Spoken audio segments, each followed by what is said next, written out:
हे guys, welcome back again. दोस्तों, इस video में हम बात करने वाले हैं खानजादी अभिषेक और ईशा मालविया के बारे में। दोस्तों, ईशा मालविया का एक सॉन्ग आने वाला है जिसका नाम है मैं याद आऊँगा, और इसको DRJ रिकॉर्ड जो प्रोडक्शन हाउस है इसके तले ये गाना बना है। देखिए, यही मैं फ़र्क आपको बार बार बताता हूँ और फिर से बता दूँ।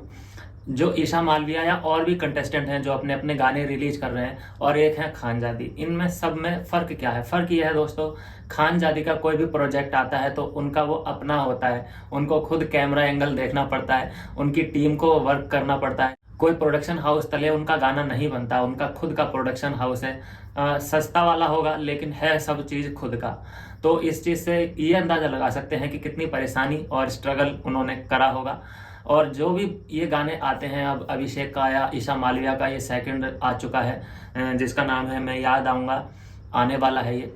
तो ये किसी प्रोडक्शन हाउस के नीचे बन रहे हैं। अब इसमें क्या होता है कि गए सुबह सुबह, वहाँ पे वैनिटी वैन तैयार मिलेगी, उधर मेकअप आर्टिस्ट होगा, मेकअप किया और शूट चालू।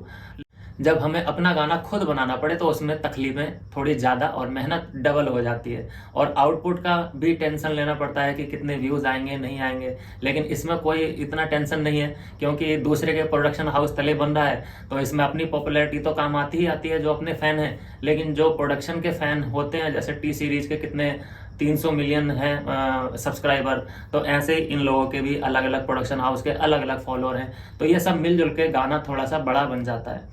लेकिन खानजादी के केस में ऐसा नहीं है ना। उन्हें तो अपनी ऑडियंस है, जो उनकी जो खुद की अन की हुई ऑडियंस है वही देख पाती है, और हम जैसे लोग देख लेते हैं। और बात करूं मैं यहाँ पे, अभिषेक कुमार ने थोड़ा सा हिंट दे दिया है कि क्या होने वाला है आगे। देखिए मैं बताता हूँ, जो उन्होंने रिसेंट अभी रील पोस्ट की है उसमें उन्होंने लिखा है साफ साफ कि वेयर इज माई प्रेमिका। तो प्रेमिका का मतलब तो एक ही है। देखिए, वो एक्स है, वो तो खत्म कहानी उसकी, लेकिन जो प्रेमिका है वो यही है, खानजादी को वो कहना चाहते हैं। डायरेक्ट मतलब खानजादी से ही है। देखिए, किसी भी इंटरव्यू में, मैंने जब से मुंबई गई हैं खानजादी, उसमें कई सारे इंटरव्यू देखे हैं, उसमें कहीं पे भी ये हिंट नहीं मिला कि इन दोनों की कोई इतनी तगड़ी लड़ाई चल रही है। और जो भी सवाल आता है अभिषेक को लेकर खानजादी के पास, उसका वो बहुत पोलाइटली तरीके से जवाब देती हैं। ऐसा नहीं कहती हैं कि भाई उसकी बात मत करो, या उसके बारे में मैं कोई जवाब नहीं देना चाहती अभिषेक के बारे में। अगर कुछ इतना मनमुटाव होता इन दोनों के बीच तो ज़रूर ये उस क्वेश्चन को अवॉइड कर सकती थी कि भाई यहाँ पे मैं आई हूँ तो मुझसे अभिषेक के बारे में सवाल मत पूछो। ऐसा हो सकता है, ऐसा कहते भी हैं लोग, और बड़े बड़े सेलिब्रिटी ऐसे करते भी हैं कि भाई उसके बारे में बात नहीं करने का। लेकिन जब थोड़ा बहुत इनके बीच है होप कि हम लोग आगे जाके मिल सकते हैं, तभी ये ऐसे सवालों को लेते हैं, एक्सेप्ट भी करते हैं, उनका जवाब भी देते हैं। तो ये हैं जो हिंट यहाँ से पॉजिटिव लेना चाहिए हमें कि हो सकता है कि ये मिलेंगे, अभी नहीं मिलेंगे, कभी तो मिलेंगे, लेकिन मिलेंगे। और जब इन्हें एक दूसरे की कमी महसूस होगी, जब ये देखेंगे कि यार अब हो सकता है कि अब मिलने से ही बात बने, क्योंकि अब धीरे धीरे ऑडियंस हमारी जा रही है, तो ये हमें होप करना चाहिए कि इन दोनों का मिलन और इन दोनों का प्रोजेक्ट, सबसे बड़ी चीज़ है इन दोनों का प्रोजेक्ट। हम ये कभी इस फेवर में नहीं है कि भाई तुम हमारी मर्जी से इश्क लड़ाओ, नहीं। हमारा कहने का मतलब सिर्फ इतना है, मिलन से मतलब इतना है कि इनका एक प्रोजेक्ट आना चाहिए जिससे कि अभिषेक को भी बहुत बड़ा फायदा होगा और खानजादी को भी होगा। और अभिषेक ने दोस्तों हाल फिलहाल में स्नैपचैट पे अपना अकाउंट बनाया, और उन्होंने अपनी स्टोरी के जरिए ये बताया है अपने फैंस एवेंजर को कि भाई उनका जो स्नैपचैट अकाउंट है वो हैक हो चुका है, और कोई भी अगर उधर से आपको रिप्लाई करता है, अंट शंट बातें करने की कोशिश करता है, तो आप ये समझ लीजिएगा कि वो मैं नहीं हूँ, वो कोई और है, हैकर है। तो भैया आजकल का सीन तो ये चलने लगा है कि कोई कितना भी बड़ा सेलेब्स क्यों ना हो, उसका अकाउंट हैक होने में मिनट और सेकंड का काम लग रहा है। और जितने भी यहाँ अभिजाती फैंस हैं भाई, कम से कम इतना तो किसी को सपोर्ट दिखाया करो कि आप फाइनेंशियली किसी को सपोर्ट नहीं कर सकते तो जो आपके हाथ में है उस चीज़ से तो सपोर्ट कर सकते हो। कम से कम आप उतना तो सपोर्ट दीजिए कि अगर कोई अभिषेक या खानजादी को गालियाँ देता है और बिन मतलब के गालियाँ देता है, तो उसको सबक सिखाने का तो हमें काम करना चाहिए कि नहीं करना चाहिए।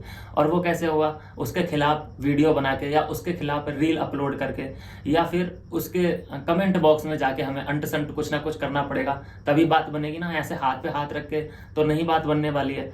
तो जो कुछ होते हैं ये लातों के भूत होते हैं, ये बातों से नहीं मानने वाले हैं।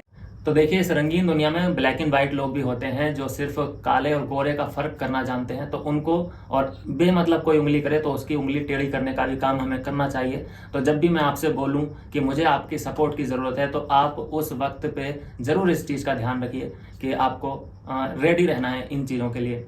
और मैं बात करूं दोस्तों, एक और जो जोड़ी बनती मुझे दिखाई दे रही है अगर मैं कहूं तो, देखिए जब बिग बॉस में एल्विश यादव थे, ओटीटी विनर एल्विश यादव, फिलहाल तो वो जेल में है, आपको पता नहीं है तो पिछली वीडियो आप देख लीजिए मेरी, वो किस केस में जेल में गए हैं और भगवान उनको जल्दी से जल्दी बाहर करे।